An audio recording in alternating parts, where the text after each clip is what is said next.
Over the last couple of days, I've probably picked 2 or 3 gallons of strawberries.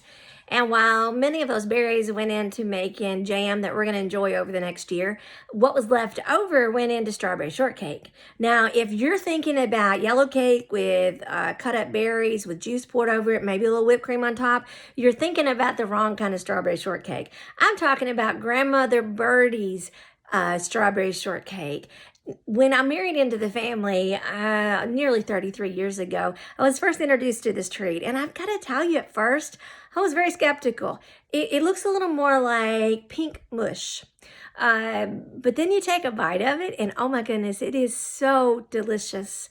And so before she left this world, she taught me how to make it. And it was one of those kind of things where, a good chef doesn't always have recipes. So it was about 2 cups of this and almost a half a cup of that. And through the years, I've made it several times, got it perfected, and we really enjoy it as a treat.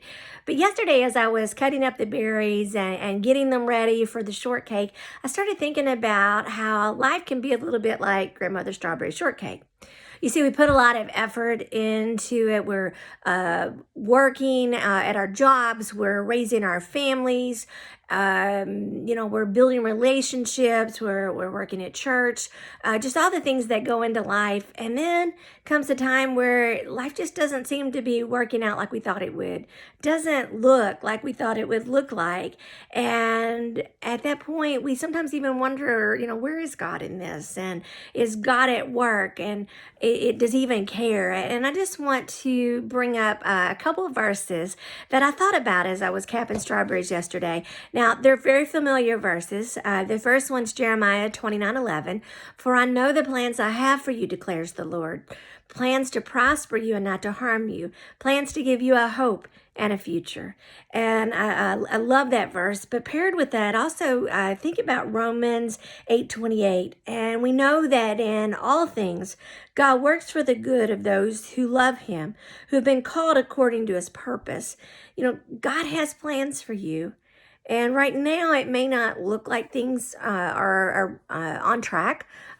Things may not be turning out the way you thought they would. But I want you to encourage you to wait on God. He can take even the worst schemes of the devil, and he can take that and he can bring about good. And no matter how they look now, just leave it in his hands. It's like the strawberry shortcake. When you make it up, it doesn't look like much. But oh my goodness, it is so delicious. And it's like life. Sometimes things don't look very good. Not the way we plan, but if we give it into God's hands, he can bring the sweetest treats out of even something that doesn't look very good.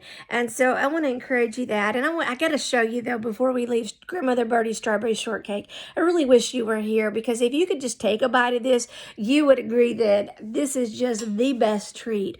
So thanks for stopping by. Hang in there, no matter what it looks like. God's got something great planned for you. I'll see you later.